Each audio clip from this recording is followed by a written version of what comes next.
کې فرمایي وایي چې کوم زکات پتا فرض شوی دی دا زکات ورکوه. لکه زکات یو په نقدیت کې زکات وي،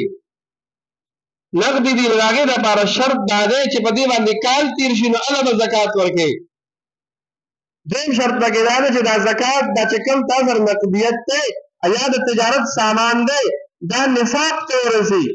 چې هغه 52 تورې چاندي ده او یا 9 تورې چې دي دا سره زر دي چې دې نصاب ته ورسي. په دې کې بعض ټیم یو غلطې مسلې څوک کوي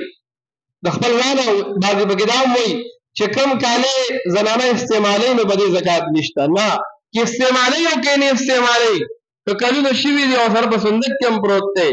چې نصاب ته رسي. او مسله پکې دا هم ده چې چا سره سره زر دي اگر که لږ دي توله نیمه دي ورسره پیسې دي خو شته یا ورسره چاندي ده یا ورسره د تجارت سامان دی نو دې ته به نه ګورو چې شریعت ویلي دي چې ورګه 2 تولې برابر شي 9 تولې نو هله به زکات ورکوم. نه ستا دا سونه به دا به سپینو ته وړي، دا به سپینو ته واوړي، د سپینو قیمت ته به واوړي او چې نصاب 1,45,000 غالبا لږ کته به رکېږي دې ته ستا نقدیت ورسېدو د سونې دا قیمت ورسېدو دغه رنګې تجارت سامان چې دی د هغې دا قیمت ورسېدو ته صاحب نصاب شوې نو دې دپاره به څه کوې چې کال په دغه مال باندې تیر شي زکات به ورکوې. او که ته زکات نه ورکوې د الله حق په تا پاتې دی. دغه رنګې زمیندار دی نو د ده دپاره کال تېرېدل ضروري نه دي چې خامخا دې پې کال تېر شي. د ده دپاره فصل دی،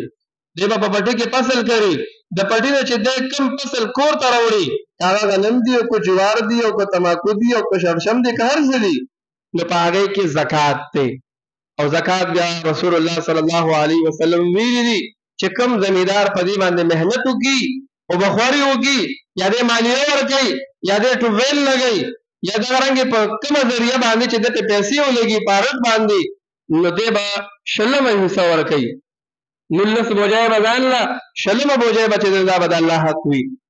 19 بالټي به ځان له 20 بالټۍ به دا د الله تعالی حق وي. او چې کوم زمیندار داسې ځمکې وي چې هغه به باراني باندې کېږي هغه کې دې محنت د اوبو نه کوي نو هغې کې به 10 ورکوي. بعضې ټیم پکې موږ شکر دی اوس خو خلکو ته پته ولګېدله چې کوم فصل زمیندار کرلی دی او هغې کې ترېشر والا چې چې دل ووړل من نیم غنم یې ترې ووړل پوخانه باندې کور ته راوړل هغې ته غنم ووړل نو د په دې ټولو چې کوم فصل پټي کړی دی چې کوم فصل پټي کړی دی هغه کې چې چا ووړل پکې هم نو د پټي خاوند که ده سره ځمکه په اجاره باندې وي او که خپله وي نو په دې ټولو کې به دا زکات دی ورکوي. بعضې ټیم داسې مو شي 10 منه د پټي اجاره وي نو 10 منه دې جدا کړي بقیه کې ځان حساب کتابو کې زکات ورکړي. نو نه زکات دا د پټي چې چا سره ځمکه ده څوک یې خوري هغه به دې ټولو کې زکات ورکوي، په اجاره کې به هم ورکوي او دغه رنګې چې دته کم پاتې کېږي په دې کې به هم ورکوي. بقیه تا اجاره چاله وړل هغه ته دا د نقدو پیسو په شانتې دي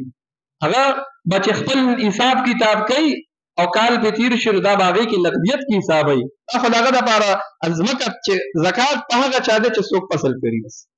نو رسول الله ورته وفرمیل